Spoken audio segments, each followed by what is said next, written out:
Bonjour à tous. Je continue à vous partager des extraits du livre de Yves Semen sur la théologie du corps de Jean-Paul II. Ce mystère est grand.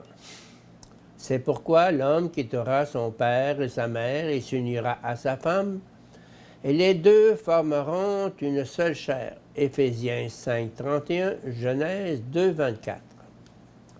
En rapportant les paroles du livre de la Genèse 2, 24, l'auteur relève qu'il faut chercher les bases de cette analogie dans la ligne qui, dans le plan salvateur de Dieu, unit le mariage en tant que la plus ancienne révélation et manifestation de ce plan dans le monde créé, avec la révélation et la manifestation définitive, à savoir la révélation que le Christ a aimé l'Église et s'est donné lui-même pour elle, Éphésiens 5, 25, ce qui confère à son amour rédempteur une nature et une signification sponsale.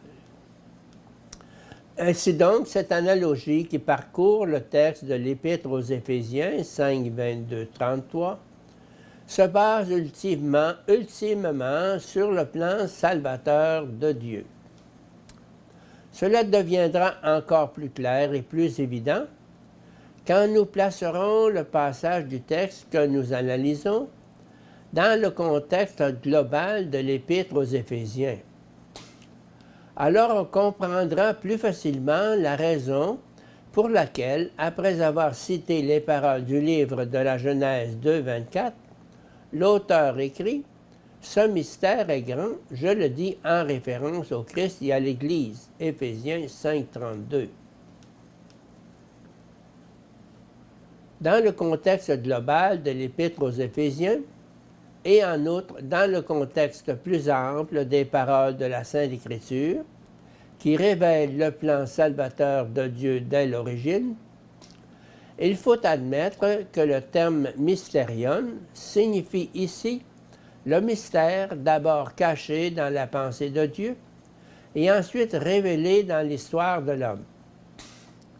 Étant donné son importance, il s'agit en effet d'un grand mystère en tant que plan salvateur de Dieu pour l'humanité.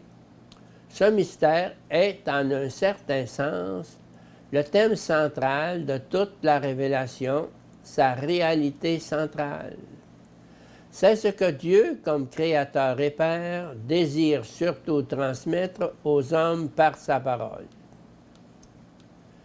Il s'agissait non seulement de transmettre la bonne nouvelle du salut, mais de commencer en même temps l'œuvre du salut, comme fruit de la grâce qui sanctifie l'homme pour la vie éternelle dans l'union avec Dieu.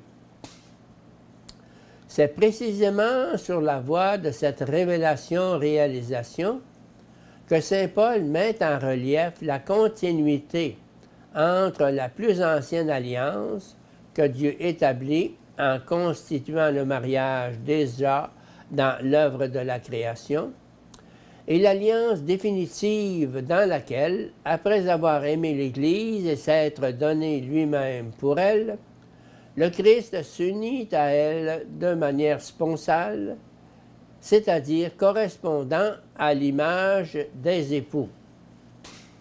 Cette continuité de l'initiative salvatrice de Dieu constitue la base essentielle de la grande analogie contenue dans l'Épître aux Éphésiens.